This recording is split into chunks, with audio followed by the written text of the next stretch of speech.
I always thought it was one of life's wonderful coincidences that my fiancée was named Noelle, and she loved Christmas more than anyone I know.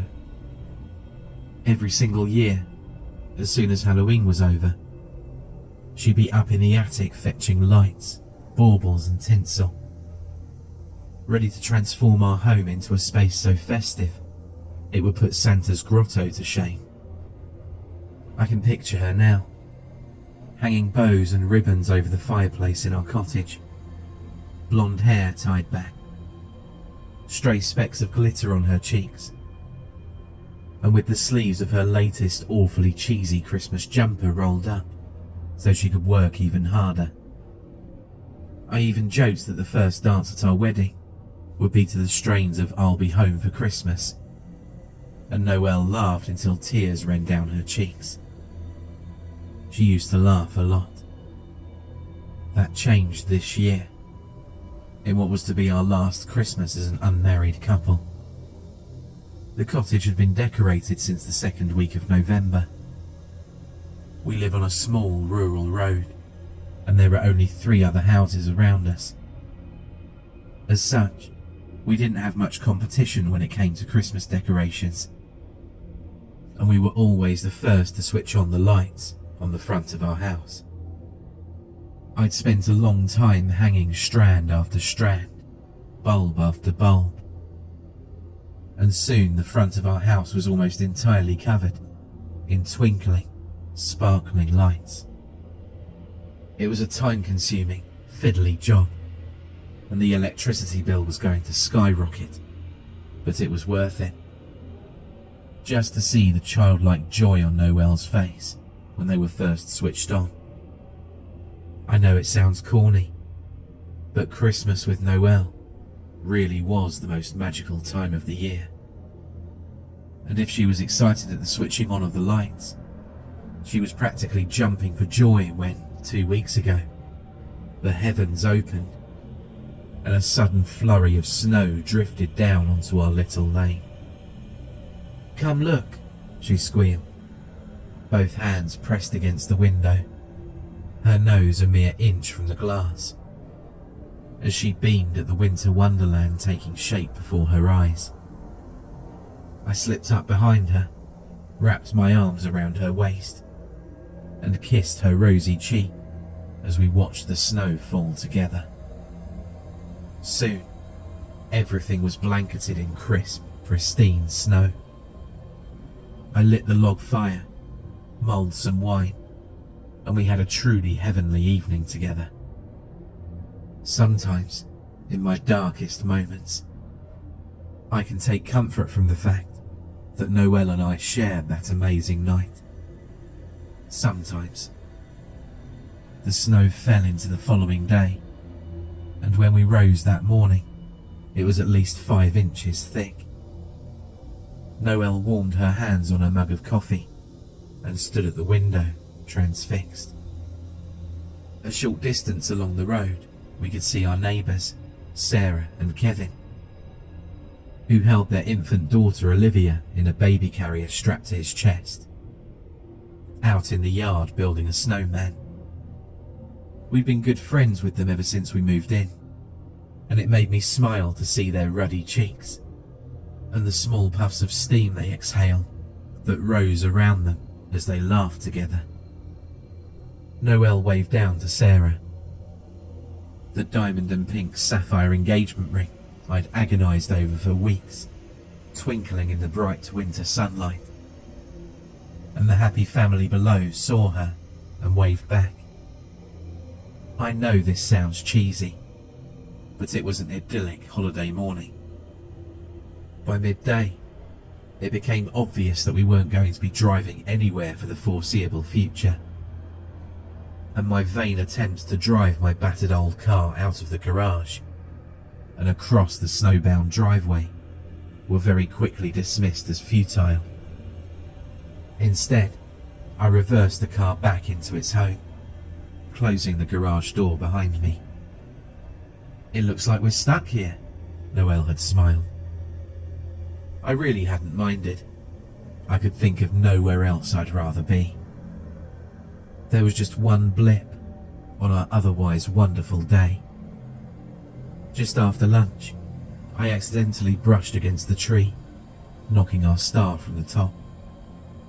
It hit the floor with a clatter, narrowly missing the assortment of brightly wrapped gifts that were already strewn about, and, much to Noelle's dismay, snapped in two. It was the same star that Noelle had placed atop her tree for over a decade, and while it looked a little threadbare, it bore some significant sentimental value for her. My attempts to mend the star came to naught, and I told a teary-eyed Noelle that I promised I'd take her to buy a brand new one just as soon as the roads cleared. If only that had remained the worst thing we'd have to deal with. If only he hadn't come to our home. Later that evening, the fire was crackling away, casting a dancing light about the now darker room, when we heard the voice.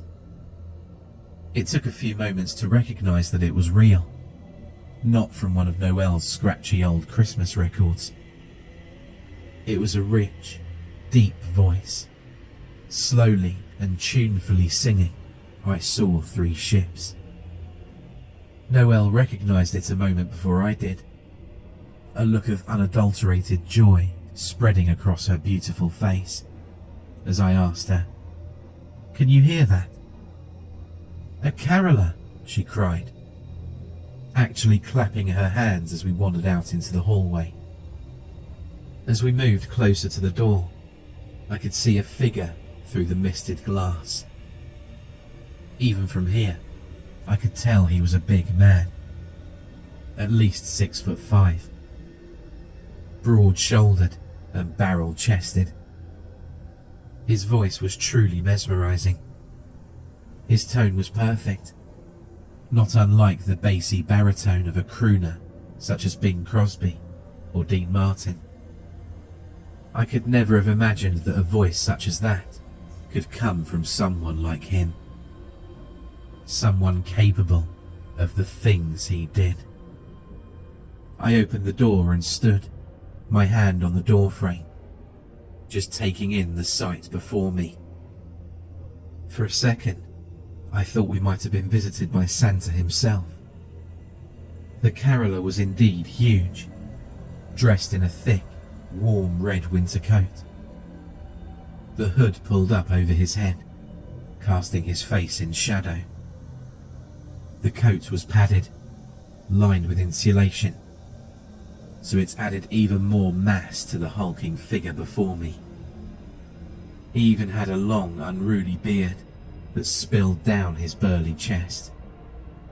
But unlike Santa, his was a fiery ginger rather than white. But on closer inspection, the similarity ended there. The caroller wore what looked like combat trousers and battered but sturdy-looking old black army surplus boots, which were partially buried in the thick snow. Illuminated by the glow of our porch light, snowflakes cascading down around him. Hands behind his back, while his deep, powerful voice continued to boom out a classic carol. He truly was an awesome sight. I turned back to Noelle to watch her reaction to the caroller. I knew her face would be a picture, and for a few brief seconds, it was. She grinned at him, mesmerized by his song. Then, abruptly, the rapt smile on her face shattered. Her eyes widened in unspeakable terror, and she started to scream. In that moment, I heard 3 distinct and separate sounds. Noelle's heart-rending cries, a heavy, dull metallic thud, and the caroller's deep singing voice, utterly unfazed and smoothly continuing with his song. I was only dimly aware of a hot, aching sensation in my hand. As I turned back to see what had caused such a terrified reaction from my fiancée, it took me a few seconds to make sense of what I saw. The caroller was still singing, just his smiling mouth visible in the darkness of his hood. But he was attempting to tug something from the door frame, like a dentist trying to extract a tooth. Confused, I looked at what he'd gripped in his massive, paw-like hand. It was a meat cleaver, slick and gory, buried in the wood of the door frame. My blood ran cold as I looked down at the red snow by his feet.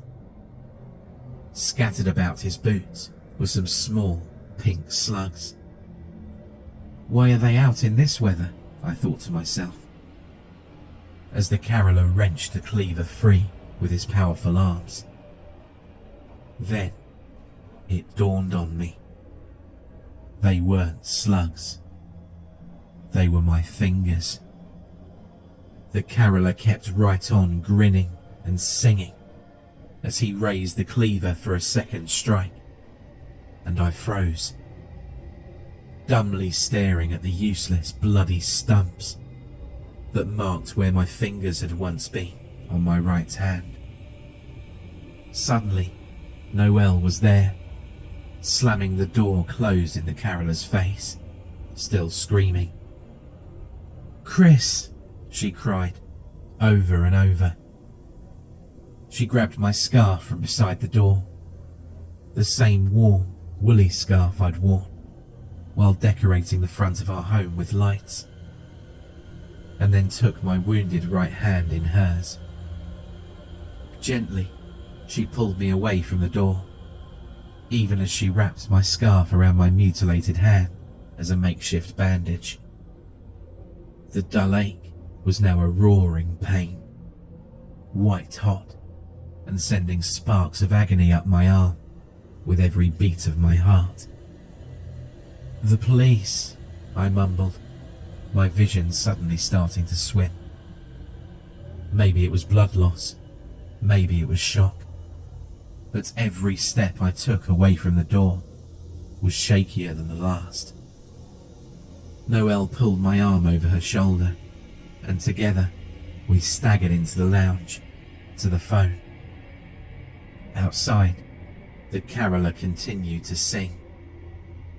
As we reached the sofa, I tripped, stumbled, then eventually pitched forward onto the seat.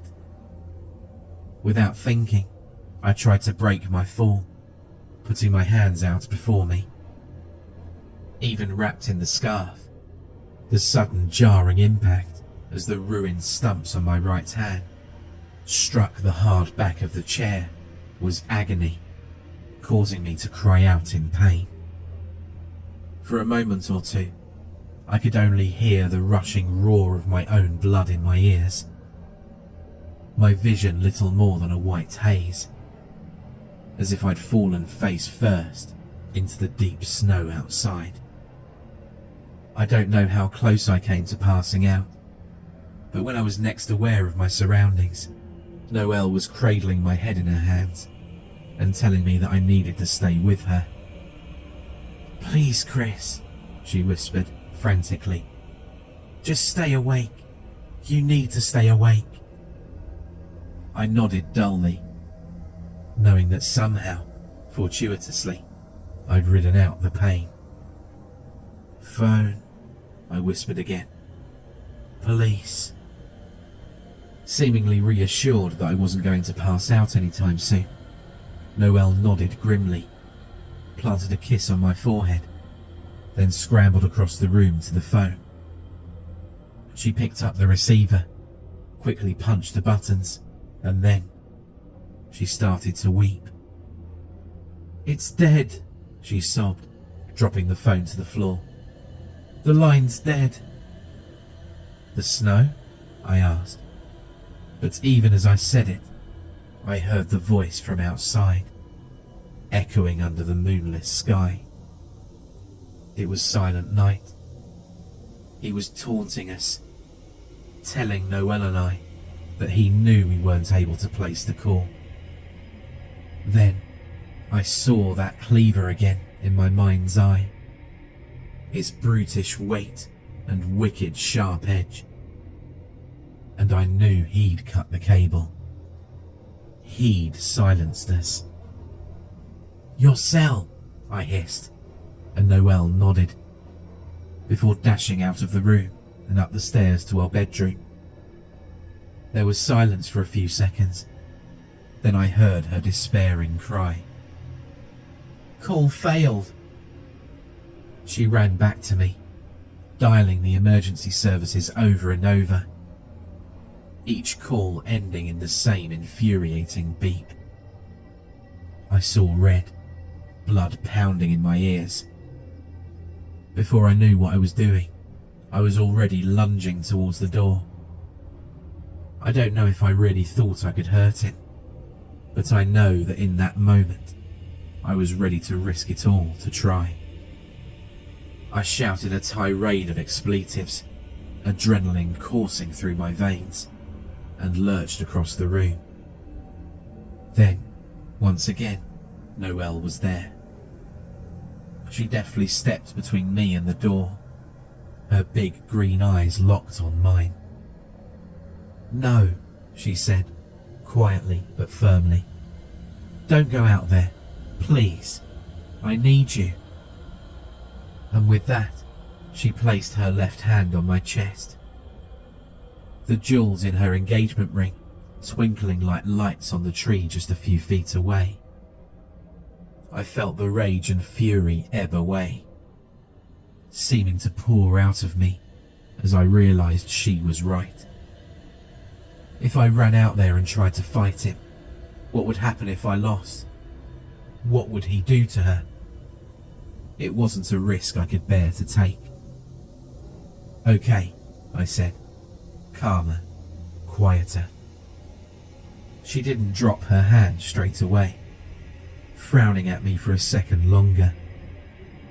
Unsure if I was truly ready to drop the foolhardy charge I'd been prepared to make moments earlier. "Seriously," I said, taking her hand in mine. "It's okay."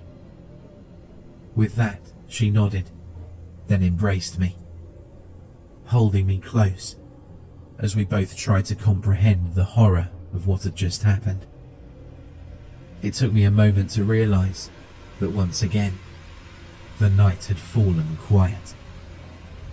"Do you think he's gone?" I asked, gently releasing Noel and moving towards the curtains.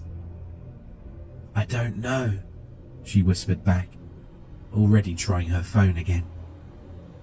The look on her face was enough to tell me that she still wasn't getting through.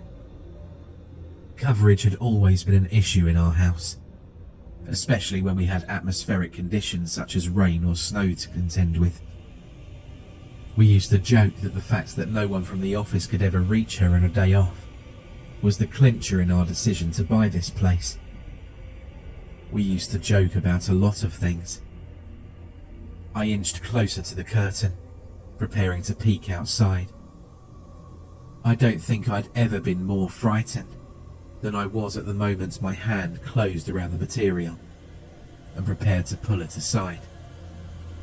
I think we've all had that fear of peering out of a window into the dark and finding an unfamiliar face staring back. The difference was that this time I knew for a fact that the face would belong to a man who wanted us dead. We both held our breath as I stood there for what felt like 10 whole minutes, yet I realized was probably less than 20 seconds, paralyzed with fear. Then I whipped the curtain back.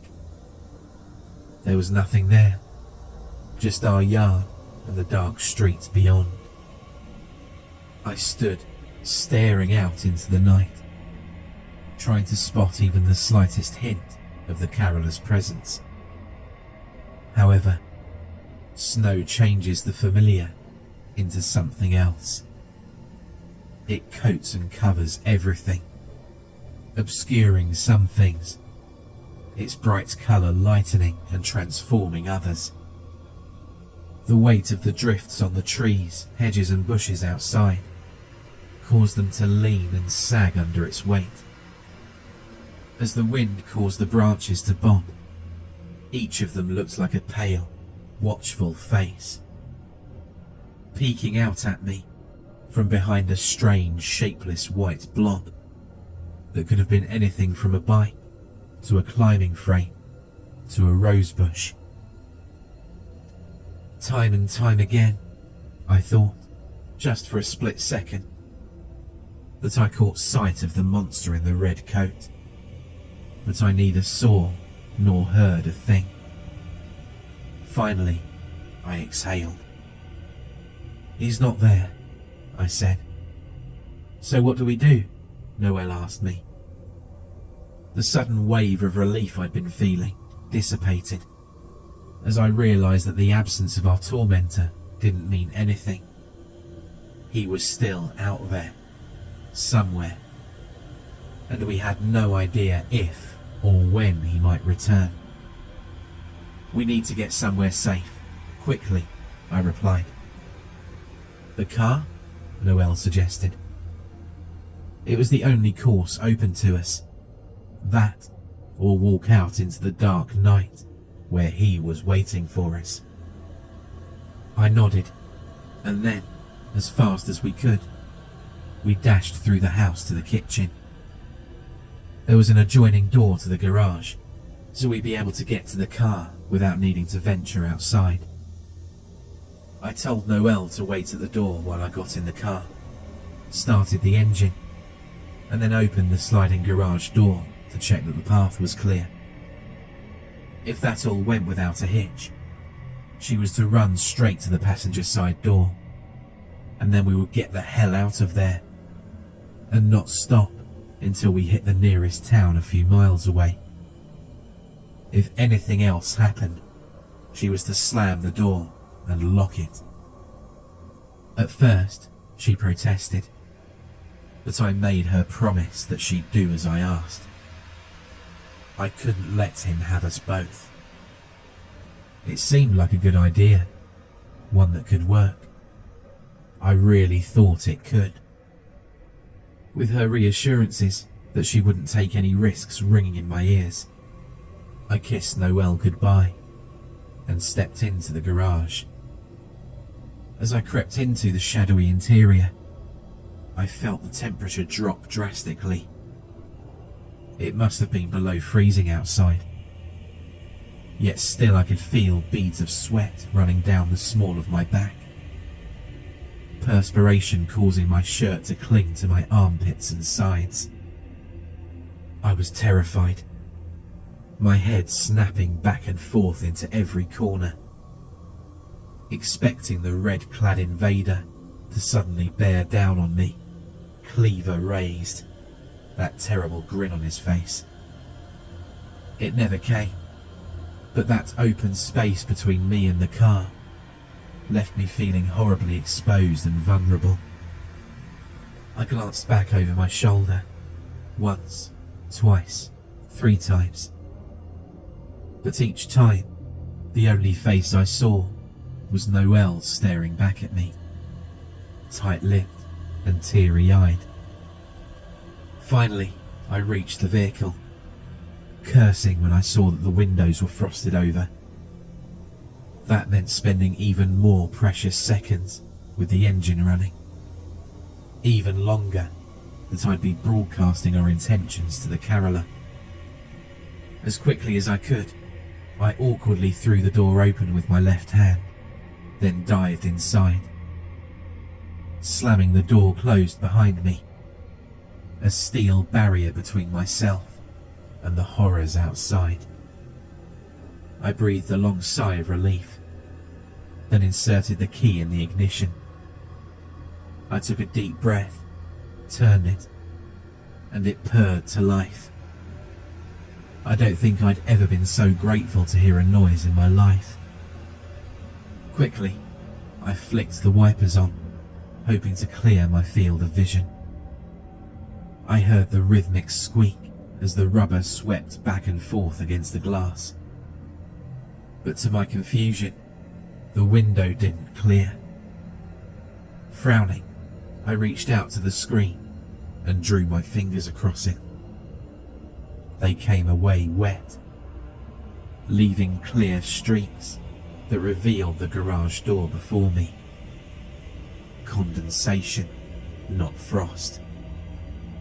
I saw the gap beneath the garage door straight away, the deep mound of snow that had wedged it open. When I tried to close the shutter behind me earlier, at least 2 feet deep. Condensation on the inside of the screen. Then came the voice. Deep, melodic. Not from outside the car, but from the back seat behind me. Do you see what I see? I ripped the door open and threw myself out onto the dusty floor. As I did, I felt a searing hot pain in my shoulder, down my arm to the elbow. As I scrambled towards the door to the kitchen, Noelle started to scream. Behind me, the door of my car creaked open, and the caroller unfolded himself from its dingy confines. "Chris, quickly!" Noelle screamed, beckoning me with her hands. Hopping on the spot as she willed me towards the safety of our home.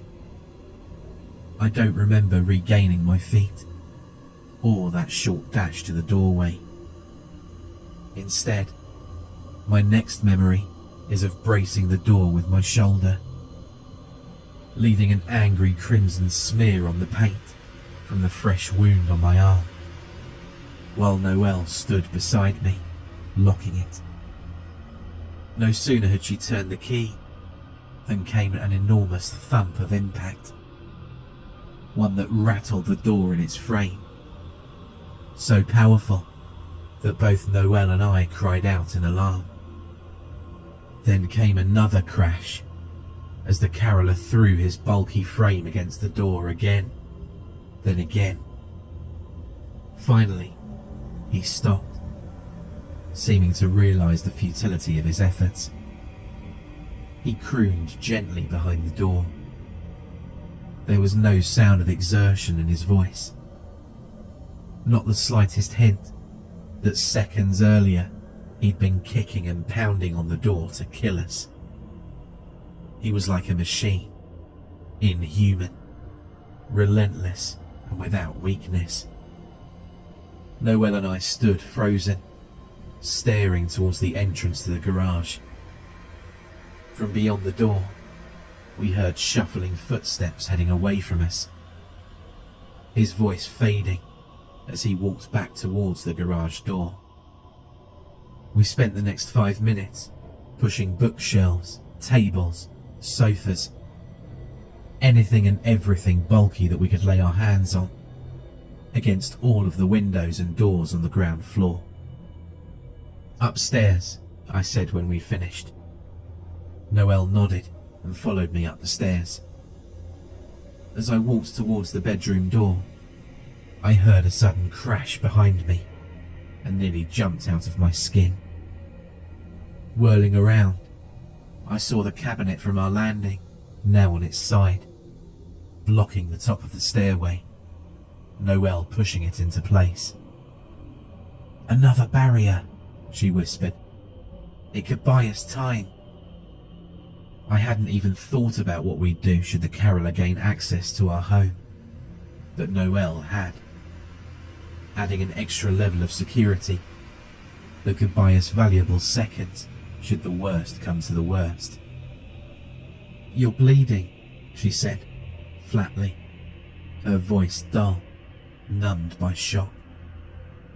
I glanced down at the floor and saw a steady crimson pitter-patter of my blood raining down onto the old pine floor. Not only had the wounds from my hand started to leak through the scarf, but it was coming from my arm too. Now I had the time to inspect my injury. I realised how bad it was. The gash was deep, undoubtedly caused by a wild swing of that damned cleaver, and it would leave an ugly scar. This whole night would. It'll be fine, I lied, knowing full well that I'd need medical attention sooner rather than later. What do we do now? Noelle blinked, then raised her right hand. Even during the confusion and chaos of the events in the garage, and our subsequent reinforcement of the house, she had kept hold of her phone. We had a lifeline. She lifted it to her ear and again called for help. Again, the call failed.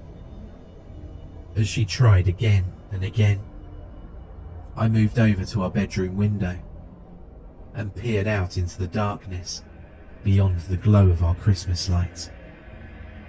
In that moment, I was grateful for them. There are no streetlights on our little lane, and without the bulbs adorning the front of our home, there would have been no source of illumination, just the blackness of the night.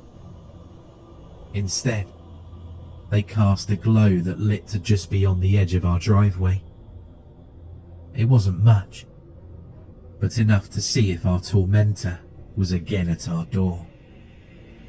There was no sign of him, but, as if to remind me that we were still under his scrutiny, I heard a deep, clear voice ring out from the darkness, beyond the halo of light surrounding our home.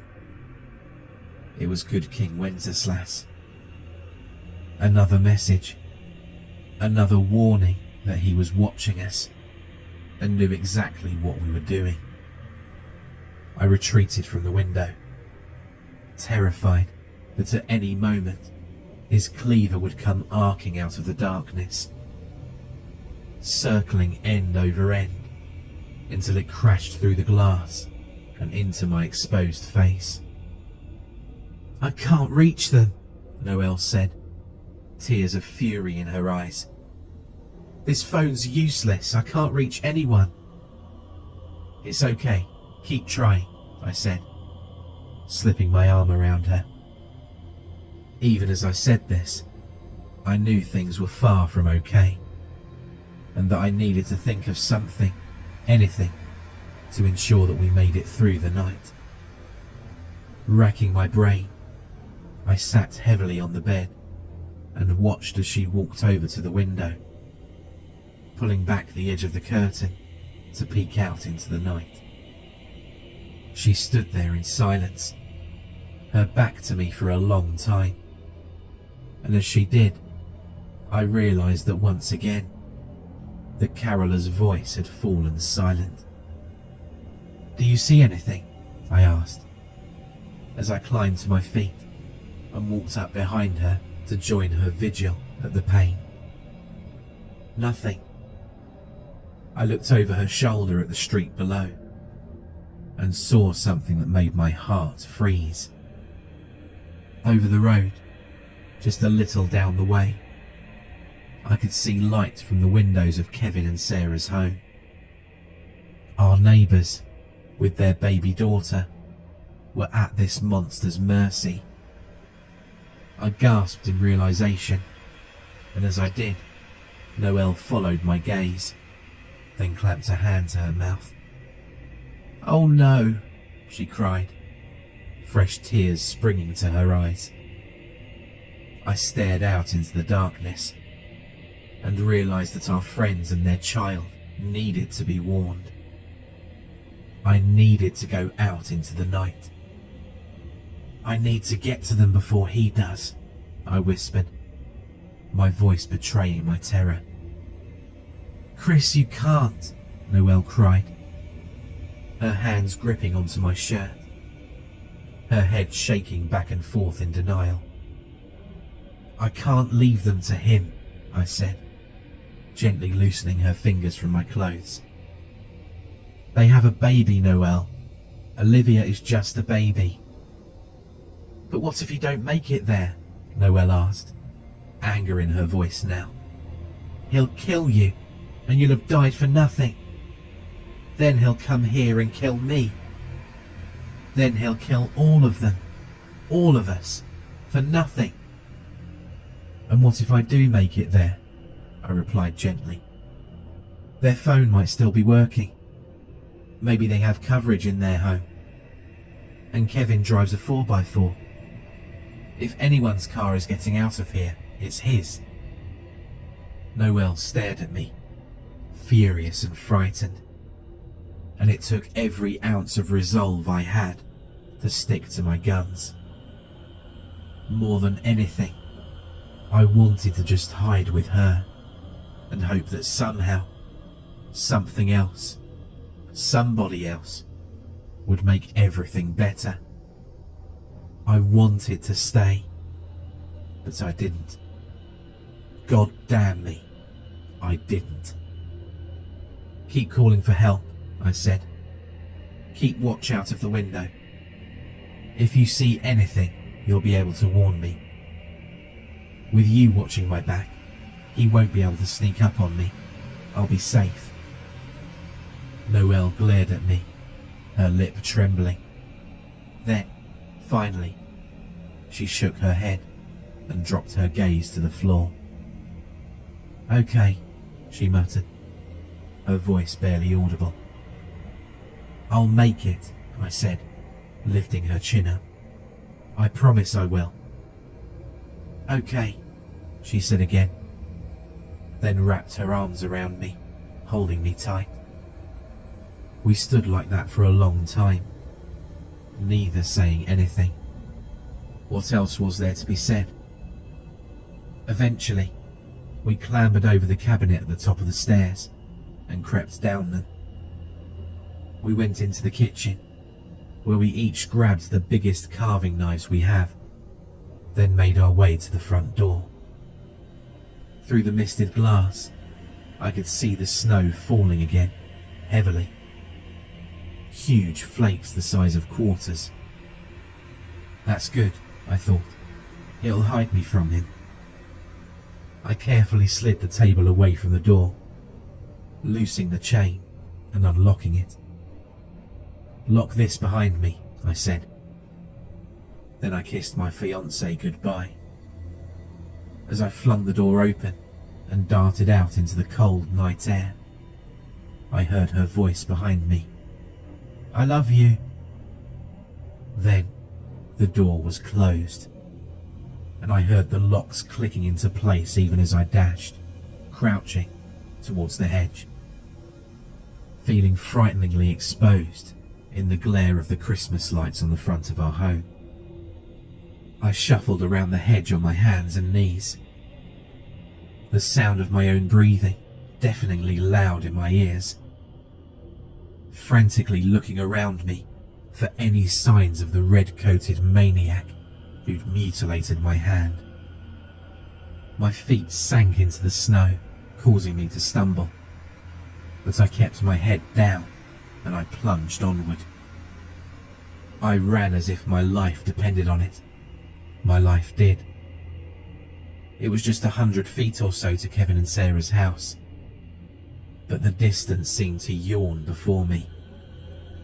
The snow fell heavier and heavier, a blizzard obscuring everything before me. As I sprinted into the dizzying, shifting, black and white emptiness before me, I misjudged the curb and fell, sprawling into the road. The knife I'd brought for protection, skidding away into the night. If it hadn't been for the snow, I might have split my skull open right there. Yet even though the snow cushioned my fall, it was still hard enough. Packed down by the passage of vehicles during the day, my head slammed into it, my left cheek taking the brunt of the impact.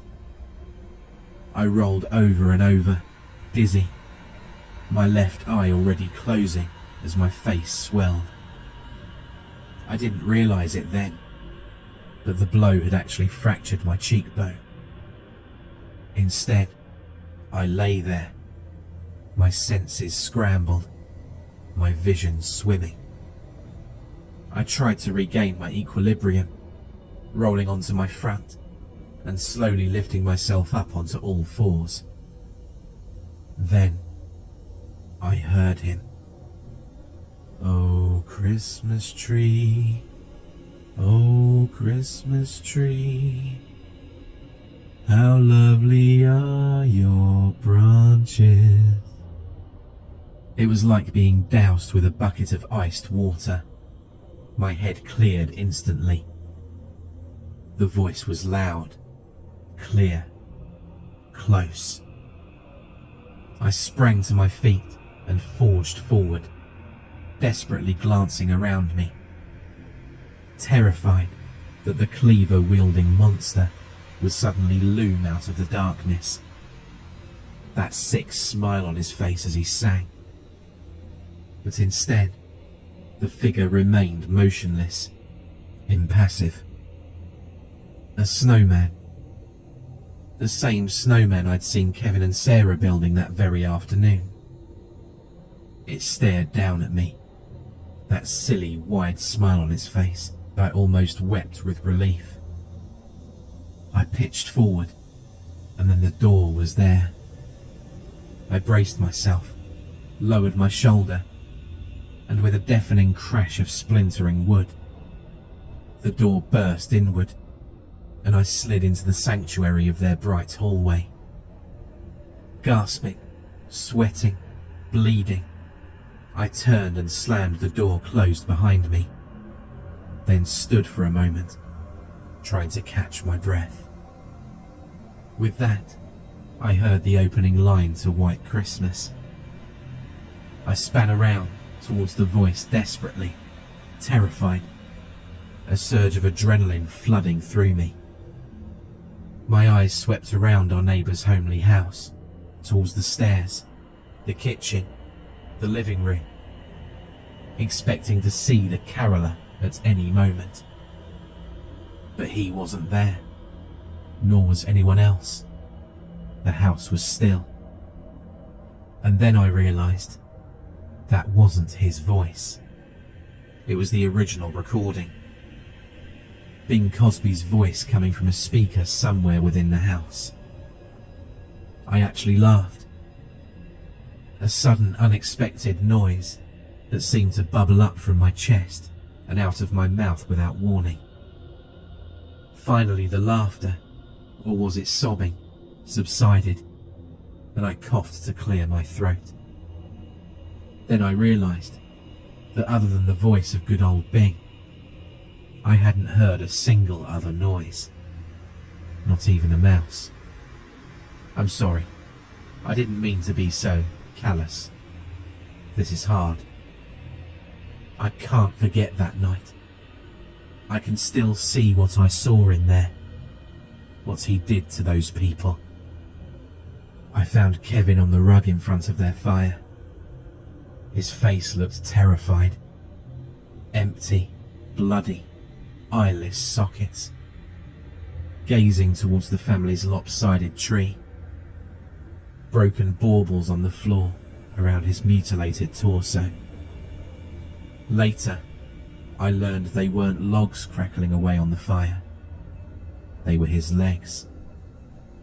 Horrified, I ran through to the kitchen, praying that I wasn't too late for Sarah and Olivia, even though I already knew the truth. I found Sarah there. Her limbs had been bound with tinsel. Then, when he'd finished with her, in a spidery, childish scrawl, the caroller had daubed a message on the wall in her blood. It read, "I saw Mummy kissing Santa Claus." In tears, I stumbled back to the lounge, heading straight for the phone, weeping as I went. I picked up the receiver and held it to my ear. Nothing. "God damn you!" I screamed, hurling the phone across the room and at the 6-foot fir tree in the corner. It was only then that I remembered the song that I'd heard out in the snow. Another message. Sweating, holding my breath, I took a hesitant step towards the tree. Then another. And then I saw why it leant in such an ungainly way. That wasn't an angel at the top. It almost looked like a doll. She almost looked like a doll. I threw up, a spray of vomit erupting between my fingers and splattering down onto the blood-stained rug where my friend and neighbour had spent his last agonised moments of life. That monster had killed them all, butchered them. They died in their home, terrified, and I'd been too late, too stupid, too scared to do anything about it. I sank to the floor, head in my hands, and cried. What else could I do? I'd failed them, and I'd failed Noelle. In my mind's eye, I saw what the caroller had done to Sarah. Noelle was alone, and he was out there. I set off at a sprint, throwing the door wide open and plunging out into the billowing snow. I was reckless, not even thinking about the risks to my own safety. I just needed to get back to her now. I was so consumed with that thought that I didn't see the figure until it was right in front of me. I skidded to a halt, bellowing in alarm, as the shape loomed out of the snow and shadow. It was that damn snowman again. I swore loudly, suddenly consumed with fury, and lifted my foot to kick it over in frustration. Then I saw the raspberry pink streaks on the snowman's face, clown-like tears of paint. No, not paint. Tracing down to the corners of its stupid grin. Stepping closer, I finally looked at its eyes. Kevin's eyes. I took off, sliding on the same patch of ice that I'd fallen afoul of twice before. Tumbling forward, but breaking my fall with my good hand, and quickly regaining my feet. As I dashed back towards the house, legs pumping and heart pounding, I saw something glinting in the road, a flash of silver in the moonlight. My knife. I remember thinking that this was finally a stroke of good fortune, on a night that had brought us all nothing but ill. I scooped to snatch it from the snow, then straightened back up and continued towards my house, my fiancé, my life.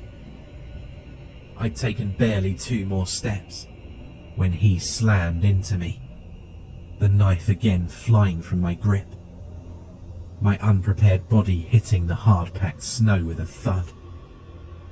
I felt his weight on top of me as I lay face down on the floor, and quickly, instinctively, I swung an elbow back hard, trying to catch my attacker unawares before the cleaver could fall. It didn't work. Instead, a strong grip fastened around my arm and yanked my arm back hard, causing me to cry out in pain. I struggled, shouting furiously, but then I felt something cold and hard snap around my wrist. "I said freeze!" shouted the man on my back, as he wrenched my wounded hand behind my back and fastened the other cuff around my wrist. As he lifted me to my feet, I became aware of the flashing blue light. A police car. A policeman. He was young, powerfully built, with short, closely cropped hair, and the sort of face that suggested there was no room for argument when it came to his demands. "Oh, thank God," I sighed, sagging with relief. "I just need your name, sir," the officer said, glancing about, just in case the blood-soaked maniac he just apprehended had any accomplices. I blurted out my name and told him that I'd lived just over the road, that we'd been trying to reach the police all night, and that there was a lunatic on the loose and... "Who's we?" he interjected, loosening his grip on my collar. Something I'd said had managed to convince him I was no threat, and he seemed to visibly relax around me, even if he wasn't going to take any risks. "My fiancée Noelle," I replied, as my head whipped back and forth, looking for our home through the heavy snow. "Okay, sir. We received an emergency call from her. Can you tell me which house is yours?" Upon hearing those words, my heart soared. At long last, someone up there in the heavens had smiled down on us and given us the good fortune for which we'd been so desperate for all night. Noelle had finally managed to get through to the authorities. We were safe at last. "Yes," I replied, turning towards our home. "Come on, I'm going there now. It's the one with all the lights." At first, I couldn't see the lights in our house, and I couldn't understand why.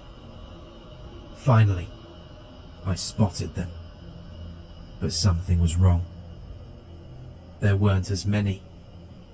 They seemed to be more sparsely distributed than I remembered, and several of them seemed to be piled up in a mound at the bottom of the wall, unceremoniously dumped there. It was as if they'd been ripped from the wall, or had fallen away under the weight of something bulky, collapsing as something heavy and powerful had climbed them. I don't remember much about what happened next. It seems I broke free from the officer and ran towards the house. I can see flashes, snatches of memory. The door already open. Bloody footprints on the stairs. The cabinet pushed aside on the landing. The dark puddle seeping out from underneath the bedroom door. Noelle. The pieces of Noelle. Then the policeman was on me, bundling me out of the door, screaming into his radio for assistance, even as he dragged me back down the stairs, out of the door, to his car. I've no idea how long it took for the others to arrive. It could have been hours. It could have been seconds. I remember crying, unable to answer the paramedic's questions as he examined my battered, swollen face, my mutilated hand, the terrible gash in my arm. Later that night, they told me that Noelle was gone. Of course, I knew that. I'd seen what he'd done to her. Seen the blood spattered up the walls, dripping from the ceiling. When I close my eyes now, I still see it. Every single time. So much blood. A week later, I was released. Still sore and taking a cocktail of pain medication to get to sleep. Despite the bitterly cold afternoon air, so freezing it caused my bones to ache. I spent at least 5 minutes standing on the doorstep, unable to move into the house that had once been my home, but would now only ever be the place I lost Noelle. I don't know exactly how long I'd been stood there when I was interrupted by a tall man with a weary face, wearing a long coat, who walked up the path behind me and introduced himself as Detective Ryder. Ashamed of the fear that had kept me outside, I let us both into the house and we went through to the lounge. There, Ryder told me that over the remaining few hours before dawn, the police had conducted a thorough sweep of the street. As well as Kevin, Sarah and Olivia, they found the bodies of the Bridges family in the next house along. Mr. Bridges had been a gruff, Surly guy, yet his wife and teenage son seemed to always be so happy, as if they'd somehow siphoned off his share of festive goodwill. I don't know what the caroller did to them. I suppose I should be thankful for that. Further down the road, Mrs. Parsons had been out visiting family that evening and was unable to get back home in the snow. That trip had saved her life. The cleaver was from her kitchen. They never found the caroller. Ryder told me that the crimes weren't unlike some that occurred over the holiday period last year, right across the country. The police were treating both cases as related. The murders last year, like those of the night I lost Noelle, remained unsolved. This should be the part where my story ends, but it hasn't yet. I know it hasn't. Just 3 days ago, after the cleaners had finished with the house, I finally mustered up the energy to clear away our Christmas decorations. I didn't want any more reminders of that night. I was done with Christmas, for good. As I took down the tree, I saw a tag on one of the gifts on the floor below. Noelle's curling handwriting. To my husband-to-be, with all my love, N. The tears came suddenly, without warning, and my body was racked with sobs so powerful that they brought me to my knees.